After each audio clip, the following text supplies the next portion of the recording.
انتظروا وش ينتظرون؟ غير ينتظرون الفلوق. ايش فيك انت؟ اي انتظروا الفلوق. بروح ما خلي متابعه. اخواني اليوم راح ناخذكم فلوق حلو جميل وبسيط ويا اخوتنا والاصدقاء الى الامام الكاظم سلام الله عليه. راح نزور وندعي لكم وناخذكم المكانات ناكل بيها وكملوا هذا الفلوق ولا تنسونا دعمكم واللايك والمتابعه. انا كل ما اجي الامام الكاظم لازم ارفع الجخ من راسه وقضاء على هذا الفندق، وشغله كلش خبلتني ليش ابو حسون يمشي بالاعوج، اذا لاحظتوا الكتف ماله اعوج. وهسه وصلنا لباب التفتيش الامامين الجوادين عليهم السلام.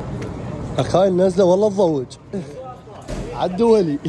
وبعد ما توضينا وكملنا هسه لازم نطب للامام نزوره ونصلي صلاه الزياره وصلاه الصبح. كانت منين اطلع قبل؟ منه.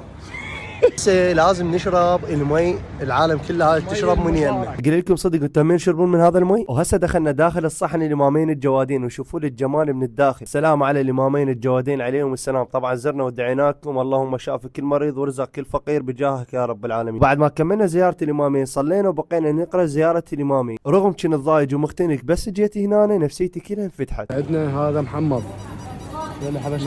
هاي الساعات والهاي هاي شو يسموها الابوبه؟ تشبه متابعيني. ابويا والله زدود ابويا. باقي المره هذول التاكسيات خبلوني قالوا لي تاكسي وانا عندي هاي البصمه مال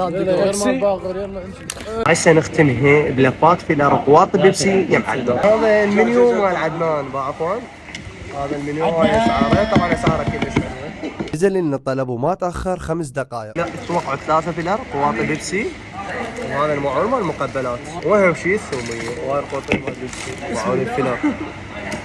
وطبعا هاي الفيلر هاي الفيلر مالتهم بيها دجاج بيها فنجان بيها دجاج.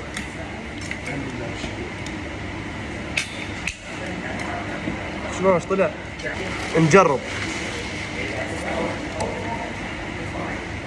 8 من 10.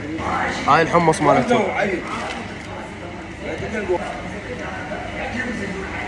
هاي الكوب وهاي دي.